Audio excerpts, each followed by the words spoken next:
What's good, Niner Nation? AJ Mead back at you with another edition of Panning for Gold. And first and foremost, we're off next week on vacation, so I want to wish the best of luck to all of the students as they get ready for their final exams. I hope you can take 15 minutes out of your studying and check out this week's edition of Panning for Gold as we near the season finale. That's right, just one more episode of PFG remains after this week. Bound to be a bunch of fun. Panning for Gold starts right now.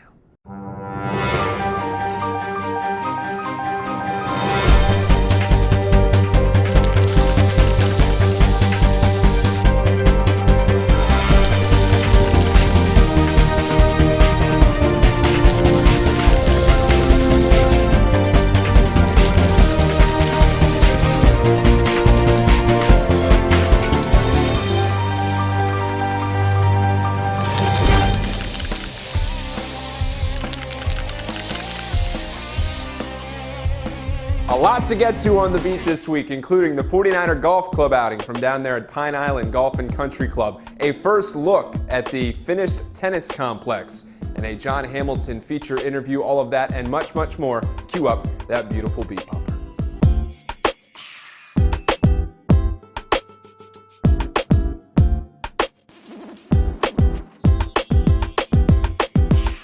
Earlier this week, the Charlotte 49er Club hosted their 35th annual golf club outing down there at Pine Island Golf and Country Club, an absolute beautiful course. It was a little chilly.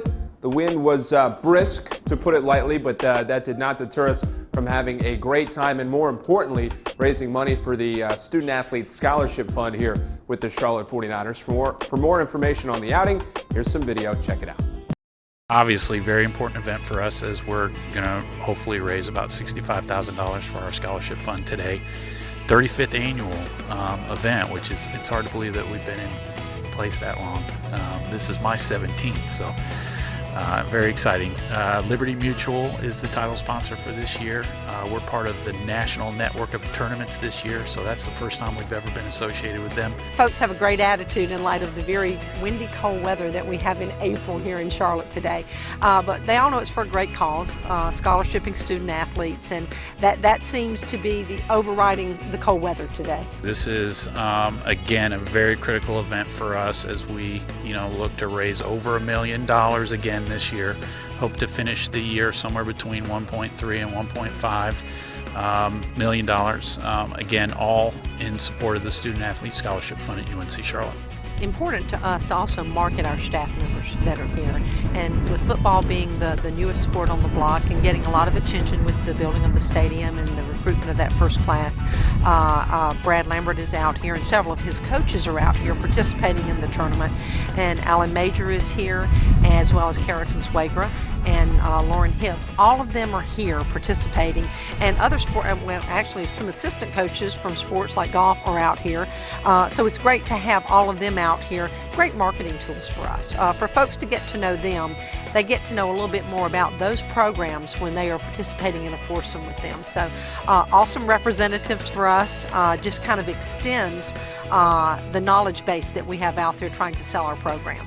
Oh, we're doing well. Just having a lot of fun, hitting it around a little bit, hitting it right, left a little bit, but my man DeVos is hitting it well today, so all's good. The nice thing for me, AJ, is you know everybody this year. Last year you're just kind of like drinking from a fire hydrant and trying to know people and get to know them, and this year it's, you can talk about the excitement of what's going on, and they want to know, and so it's been good. It's been a good event. It's a great opportunity for our coaches to network, and it's also great for the corporations to get the opportunity to play with one of the coaches. Our student athletes aren't just takers in this, in ability to get a scholarship and get an education and participate in athletics. They give back to our community with numerous hours of community service. Certainly had a great time down at that event. I think everyone in attendance had fun as well. Moving on, the Halton Wagner Tennis Facility's official dedication ceremony is scheduled for this week, where they will cut the ribbon and officially open the doors for that complex. We caught up with both men's and women's tennis coaches to talk about some of the amenities in the new facility and what that has to offer, as well as a quick first look around the inside. It's Brendan Ferguson for Charlotte 49ers.TV. I'm standing right outside the reception area here at the new Halton Wagner Tennis Complex. on the Charlotte campus. I got a chance to talk to Coach Gorman and Coach Boykin together as they talk about the grand opening coming up on Friday for this facility. Also have a few shots of what it looks like on the inside. I hope you enjoy it. It's amazing. I heard that the facility was coming. It's kind of been the facility in waiting. We've kind of been waiting for it to be built, and then it was, we kind of watched it being built for the new courts, and we're inside, and it's everything that, it exceeded my expectations. It's amazing in here. Obviously very excited. Probably more than anything else, from a day-to-day operations standpoint, our proximity now to the courts will enable us to do so many more things than we could have done before. And we have so much space to utilize. I mean, if it's locker space to video space, conference space, office space, I mean, really training room space, so many different things. And we'll take full advantage of everything that this facility will offer us. Well, we've got, it's nice for all of the coaches to have an office now. And then we also have an amazing training room that the athletes can use, locker room space, a meeting area downstairs, a meeting area upstairs. Just, places that we'll be proud to bring in family and recruits and just everybody who visits the campus. Michaela and I are both pretty excited about the training room because that's something that we know the minds of 18, 19, 20, 21-year-olds. And so much of our sport, because it's a repetition sport, because you're playing on pavement on a daily basis, you're going to have tendonitis, you're going to have a lot of little problems with your body. And so that we can now literally come 15 yards off the court and into a state-of-the-art training room. So, I think if we can get people on campus, show them what we have to offer, show them, what we're trying to accomplish here. I feel good moving forward about, kind of what we have to offer our student athletes, not only, from on the court, the atmosphere we can provide on the court, but then off the court and with our training room space and our academic services and everything. It's nothing but positive things going on. Beyond that, I think our tennis facility is very unique because of where it's positioned on our campus. So many tennis facilities, we travel obviously to a number of different schools throughout the year, and so many facilities that we go to are satellite facilities located off campus, whereas this facility is quite literally in the middle of campus. And so we are pinched in between what will be the football field, the baseball stadium, the soccer field, the basketball arena. So many of the other athletic complexes are literally our neighbors right next to us. I want to thank both Coach Gorman and Coach Boykin for sitting down to talk with me about this new facility. And keep in mind, the facility isn't completely finished. We still have a crib-style tour coming up probably in a couple of weeks, so you want to make sure you stay tuned to Charlotte49ers.tv for that, where you will see everything that this facility has to offer, including all the new furnishings and so forth. It's kind of still in its rough patches right now, but that you can stay tuned for in the next couple of weeks. For Charlotte49ers.tv, I'm Brendan Ferguson. Tennis facility looks great. Moving on to a story about a Diamond Niner. This week you may have seen a feature on 49ers closer John Hamilton. If you haven't, well, you're in luck. We got it for you right here on PFG. As Charlotte49ers.tv's own Megan Albin sat down with Charlotte pitcher to talk about the season, the bullpen, and what it's like being a closer. Check it out. He's got the mentality of a champion and the arm to prove it. He's Charlotte's left-handed reliever John Hamilton, and he's just better than you. My mentality is basically, I'm better than you, even if you're more likely to get drafted higher. Basically, I'm going to get you out regardless of who you are. It's basically my mentality. I definitely want to hear more about this I'm better than you mindset. So when did that begin? It started when I was 16. My summer ball coach actually pitched in the big leagues for 6 years, and I had a really bad game and kind of had bad body language. It kind of sat me down and told me a story about when he was playing.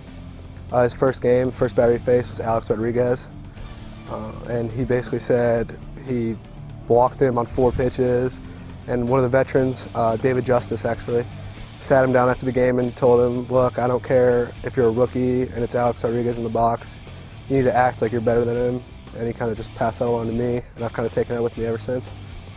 And you're definitely a very unconventional closer too. The coaches bring you in the 6th or 7th inning, whereas other closers, a normal closer comes in during the 9th inning. Why are you put in that position? I believe they put me there because they need outs, and I've shown that I can consistently get outs. And if I'm good that day, they'll let me roll the rest of the game. But it really just depends on the situation. And you've shown you've had a lot of success this season with 2 wins, 7 saves. You've been in a lot of decisions. What's been working for you on the mound? Throwing strikes, that's definitely been the biggest thing. I just like to attack, try and work ahead, because if you're in a positive count, it makes it a lot easier on you. And then just locating your pitches and keeping the hitter off balance.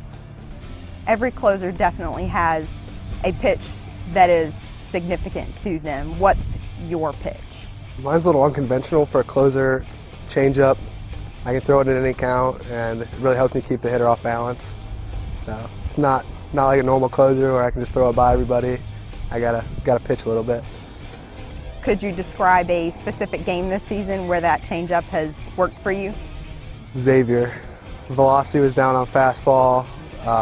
Really, they were putting some decent swings on fastball, so I had to throw probably 50% changeups that game, and thankfully we got a win on Sunday. Do you have any pitchers that you model after, any closing pitchers? Yeah, I really like John Rocker growing up, especially when he came to the Indians. Brian Wilson nowadays, I just kind of like his mentality. He's a goofy guy. I'm kind of the same way, so those are 2. You guys have walk-up songs, and I want to know the deal with your walk-up song because yours is one of my favorites. Well, my younger brother actually wanted me to do it. I've had rap my first 2 years, and then when I was talking to my brothers about it, my little one said, "There's no way you'll do that," and I was like, "All right, I'll do it," and it's worked, so I've kept it. And it's "I Can't Dance" by Genesis. Genesis. That's right. So I'm not very graceful on the dance floor. Want to thank Megan for that great report. No friend of 49er this week. Oh, come on, boo. I know, the producer of this show is really letting you all down. But we're off next week on vacation, so no friend of 49er next week either. But we will be back one last time before the summer break. And for news on who the friend of 49er will be, you know what you need to do. Check out the Twitter feed at PantingForGold3. That news will be dropping next week before our final show of the season. We have no athletic events this weekend. At home, that is. 0 home athletic events. But we still need to give you the weekend weather update. Why? Because Garrett's here in studio and he's doing absolutely nothing. So we need to give him something to do. G-Man, are the students going to be able to lay out, get a little suntan this weekend? Or what's the dealio for the weekend weather? Thanks, AJ. The dealio is with the weather this weekend is you will be able to tan out in the sun, but there will be a few puffy clouds up there for you, so that could inhibit some of that optimum tanning period. But we will have temperatures in the mid-70s for Friday and Saturday. The same basic forecast for Friday and Saturday. Partly cloudy conditions, but that sun will be blasting through those clouds and getting some rays to you. Sunday, around 80 degrees for the QC, so nice and perfect for your Sunday. That's a check of your weekend weather update. AJ, you can get out there in those swim trunks this weekend because I know that's what you'll be doing, right? Optimal tanning. That's what I'm going to be doing. Those clouds. I'm just going to allow for optimal tanning periods this weekend. Yeah, especially on Sunday. 80 degrees on Sunday. So. Should be very nice. Yes, indeed. Week off next week. Yeah, you know, the last day of class is on May 1st, so then everybody will be studying for those finals. Yeah, we just have one more episode here. Yeah, might get a little emotional in the last one. It's going to be real emotional, but we don't want to give too much away. No. Good final episode coming up for you here in 2 weeks. Give him a follow on Twitter. At WX Garrett. At WX Garrett. Give the show a follow on Twitter at PantingForGold3. That's going to do it for another edition. For Brent, turn behind the camera. He's Garrett Beatenball. Check you in a couple weeks.